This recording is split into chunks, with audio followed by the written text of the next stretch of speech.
Hey everybody. So I've been sitting on this video for a little bit. I'm frustrated. It's been days since this happened, and I'm still fuming a little bit over everything. And I wanted to put it together. So what it's going to be is a video of my dash cam and me narrating it, talking about my experience contacting my local police dispatch center. I'm not going to name who it is. I'm not going to say where it was. The audio is going to be muted, and the date and time off the camera is going to be muted, and the license plates of the vehicle in front of me is going to be blurred, just because in the end nothing happened, and that's part of what I have an issue with right now. So liability protocols have changed over the last several decades. As a middle-aged millennial, I've seen it happen, and I really feel this went a bit too far. So let's go ahead and take a look at what's going on. And I'm out running some errands just for some background. I'm in my vehicle. And I see this vehicle in front of me. It stops, but it stops in the crosswalk, and it's really off to the side of the road. It's weird. It gets my attention. And just so everybody's aware, I did spend over 15 years in public safety, and so I have a pretty intimate knowledge on a lot of this kind of public safety, a lot of this, erratic driving behavior, what to say, how things are looked at in the legal system. So looking at this, the vehicle's traveling onto the wrong side of the road, not slowing down for the speed bump. Granted, with how slow we're going, this is a 30-mile-an-hour zone right here. We're going, between 10 and 15 miles an hour. So we're going slow, which is, it's not illegal. It's just weird. I mean, most people don't do that. And this vehicle continues to, clip or drive over the center dividing line. It gets my attention. I see them stop again, and it seems a little bit weird. At this point, I'm looking at this driver's got one of two things going on. They could be impaired by any type of drugs, prescription, or illegal. They could be under the influence of alcohol, or they could be having a medical condition. That happens often. So I called the number to my local dispatch center.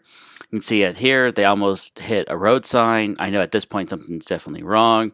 And I'm on the phone with the dispatch center right now. I've given a location, given a description of the vehicle. And I say that at this point I'm following and that we're going through a construction zone. I get told immediately to stop following. Well, then I indicate right there that we've had a near collision on everything. We're having erratic speeds.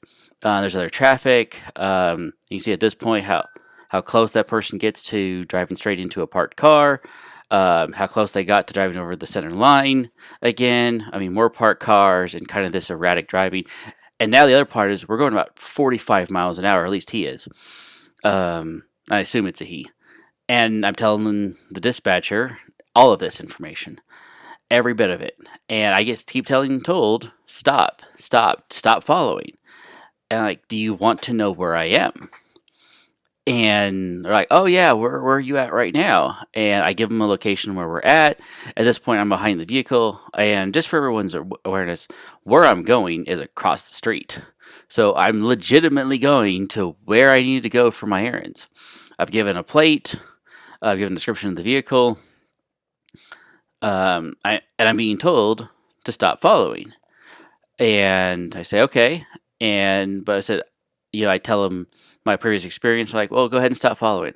I mentioned how close they get to the curb here, how they're almost driving over lines. I get told, okay, well, go ahead and stop following, and we'll just air this to the officers in the area and see if anyone is going to be able to contact him. And at this point, I'm kind of looking at, okay, well, where are we going? What is this person doing? You can see it. We're slowing down for no good reason at this point. And I keep telling dispatcher, like, okay, well, now we're, driving erratic speeds.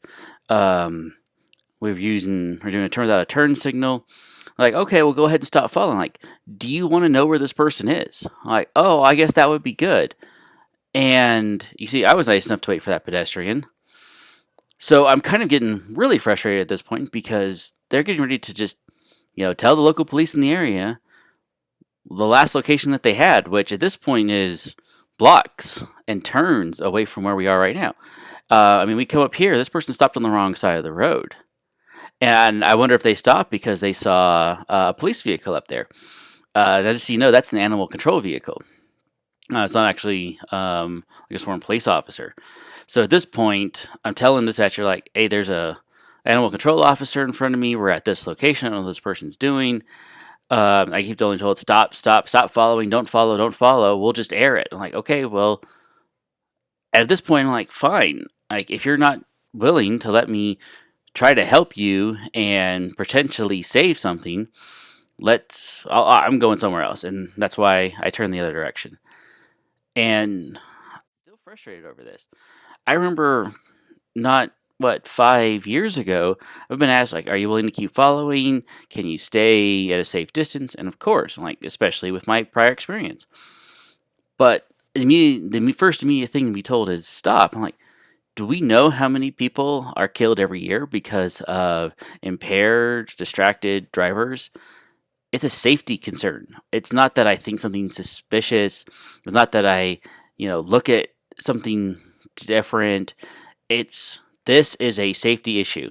This person has the likelihood of injuring, killing, or causing property damage and needs to get stopped. Again, we have to look at everything. Is it the safety of the people? You saw there was no number of cars being driven. There were pedestrians on the side of the road.